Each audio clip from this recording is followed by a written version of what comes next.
It's a good win. I mean, it is what it is.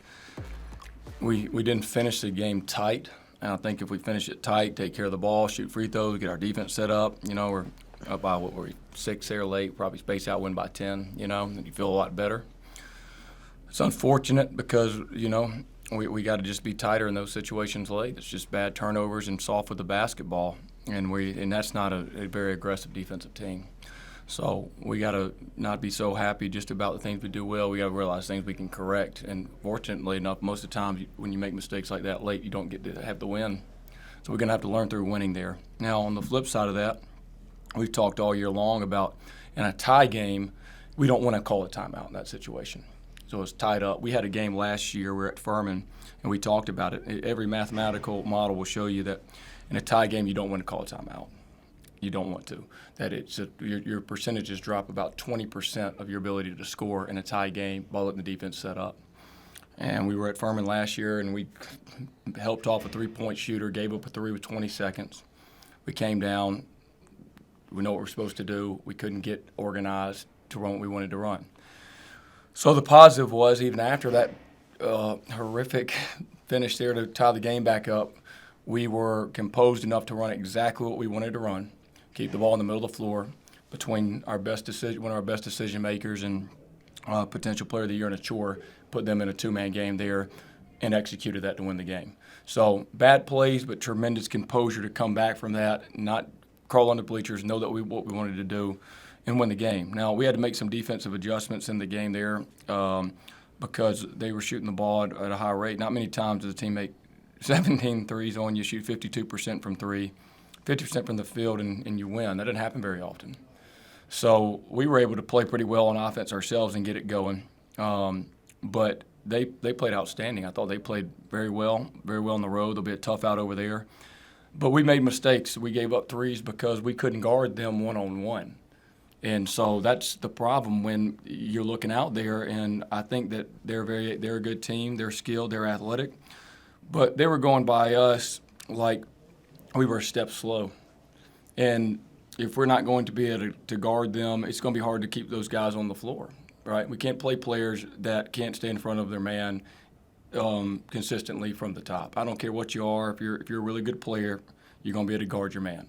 And for whatever reason, in the half court, for the first 32 minutes of the game, we just let these guys literally outplay us one-on-one. They literally outplayed us one-on-one. When it came down to it, their players were able to go right by our players. Some of our guys are great defenders, supposedly, and we're out to lunch. And to put a chore and a bond there because he's having to help over so much is putting us in crackdowns on his man so the backside's wide open for threes.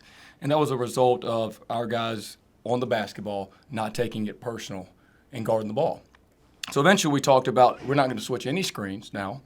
We're going to play one-on-one, so I'm going to know who can guard somebody. It's not going to be, well, I didn't have this guy, I switched to this guy. But it was not the mental intensity, tenacity. I'm taking the game personal you got to have the way that a Jermaine Marshall does when he's guarding somebody. And that's got to get corrected. So the good thing is lots of things got to get corrected and that we'll learn from. Now, obviously, it was a game of pace. They like to play really slow and deliberate, and you saw that. The clock go down into red several times. We like to get the game up tempo, and so is that constant battle. Maybe we didn't turn them over as much as we'd like to, but we still turned them over a good bit. But I do think that our ability to pressure, play multiple guys, was a big factor for our offensive production. I thought that we got into some of their depth, maybe leaned on them a little bit, and our guys were able to attack them on the offensive end. So I know it's a long summary of it, but it was a battle of every 4 minutes in that game. And so, hey, at the end of the day, to win this league, you have to win different ways. And through the first round of the league, we're 8-1 in first place. It's good when I'm mad about that, right? It's good when I'm sitting here and I'm upset and want to practice right now when we're 19-3, 8-1 in the league, first place of the league, hadn't lost a game at home, and won it on a buzzer beater, and I'm sitting here, can't wait to practice tomorrow. Things have changed, right? Used to be that they'd storm the court for that one, right? So that's a good thing. All right, any questions? Coach, I know coaches get upset about the turnover and all that, but at the end, that game winner, pretty much game winner, point something seconds. Got to be proud of your guys to not, like you said, crawl underneath the bleachers. Can you talk about that? Yeah, I mean, we talk about it all the time and about end of the games and those spots, and you can say it all you want, and you can preach it all you want, and we've been on the other side of that, where we've been holding for one shot and could not get organized for whatever reason. And all it takes is one player to screw up. All it takes is one player to be checked out, to not do what they're supposed to do, to not space properly, and at least the 5 guys on the floor were able to focus, refocus, and do that. Because what you don't want to do is this. You have to have trust in your players, and you don't want to be that coach that it's timeout. Let's draw it up. You know what I'm saying? You don't want to be that guy. First, because every analytic will show you that it's wrong. But second, in those scenarios, are you going to draw something up better than when it comes down to the end of the game? What are they going to draw up? They're going to draw up a high ball screen or a 1-4 flat. That's what you're going to do. You're going to drop a high ball screen or a 1-4 flat. And so the best coaches in the world at the end of the game are going to drop a high ball screen or 1-4 flat. So, like, I love when Bill Self said, why don't we run that the whole game? And so you watch them play, and that's why they went to ball screen offense. Maybe the best coach in the world at one time was Brad Stevens. They went to ball screen offense. Right? That's what they did. And it's because it's hard to stop late. So the only thing that I can do by calling a timeout in that spot is let them talk about how they want to specifically guard our ball screen or a 1-4 flat. You know what I'm saying? But it was great poise by Ryland Jones to know the clock. It really was. To make that pass, to not panic. And you got to have a guard like that you fully trust, you know, to organize the group. And he's been there, done that. You talked about that Ryland at the end there making that play. Seniors of the last 2 games have stepped up. And Nathan Johnson at 18 to ETSU. Garrett Hicks had his best game on the offensive end. Just talk about what it means to have those seniors like Jaden also to step up in those big moments. Yeah. That's, you know, there's a reason why the older rosters are usually at the top of the league. You know what I'm saying? Like Chattanooga, when I was 3 years ago, won the league, and their average age was like 23 and a half or 24 years old. Furman had juniors and 2 great seniors, but older guys are COVID juniors, so really seniors. When they won it last year with us, and we were somewhat old, and you know we're old this year. So there's a reason for that. They've been in those spots, and you can ask Jaden what we talked about. I sat there in a timeout, and they were playing fantastic. Wofford was. But I looked at those guys, and I said, look down at those guys. These are some great players. But they don't have one senior on their team. You guys are seniors, okay? So I want to see us play like seniors closing this thing out. And for a stretch here, the last 6-7 minutes, we did that. And we just had those 2 bad plays. But you saw that right there. We played like seniors those last 6 minutes because at the end of the day, that's who you're going to ride with, is those guys. Coach, it's going to be a tough road stretch. Do you have to mentally prepare for that going into this 3-game road stretch?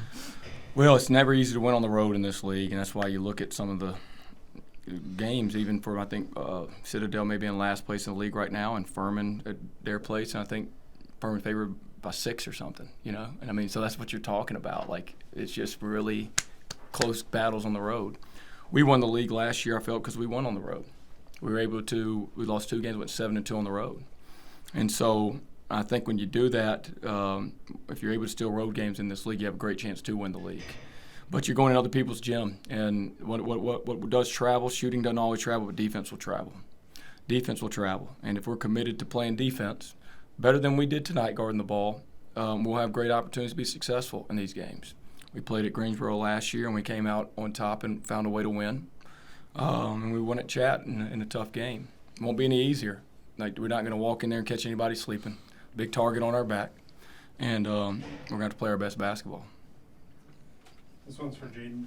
What Coach said in the beginning I thought was really interesting. A few years ago, the court would be rushed.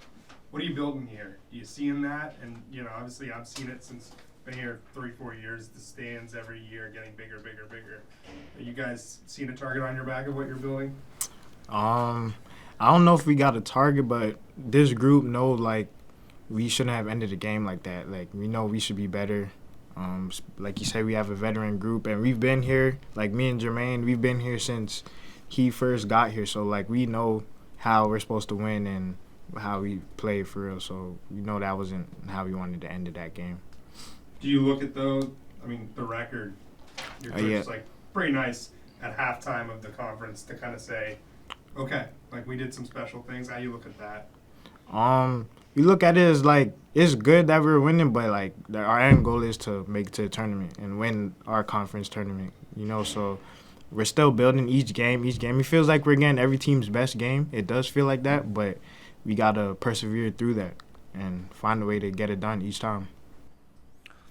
Say something about that, what you just heard, because this is the deal with this team. Why they've had an excellent year and why they have a chance to continue to be good is, we have a saying is we don't no blame shifters, no excuse makers, no victims. And you didn't hear him talk about, well, they fouled me at the end of the game. We were tired. We could have called a timeout. We could have done this. It was we have to do better. We're veterans. We're seniors. We have to do better. And when you have that mentality, what you're saying is pointing it right here. Well, what can we do? So if you can point it and you can take, hey, things are all that we can do better. You control your own destiny because you can fix the problem because you're part of the problem. When it's always as a ref, it was this. Well, when that's going on, well, that guy can't fix it. That guy's in control of your destiny. You got nothing to do with it. That ref's controlling it. This guy's controlling it. The wet floor's controlling it.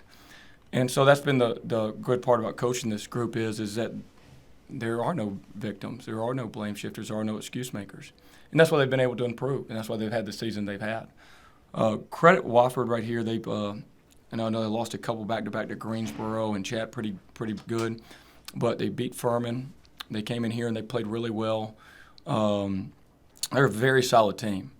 Like, they're not the biggest team. They're not the most athletic team, but I told our guys, you can't judge a book by its cover. They're very solid, and when they're making three-point shots, they're a very tough team to play. Now, hey, if they're missing from threes, maybe we space out, we win by 20.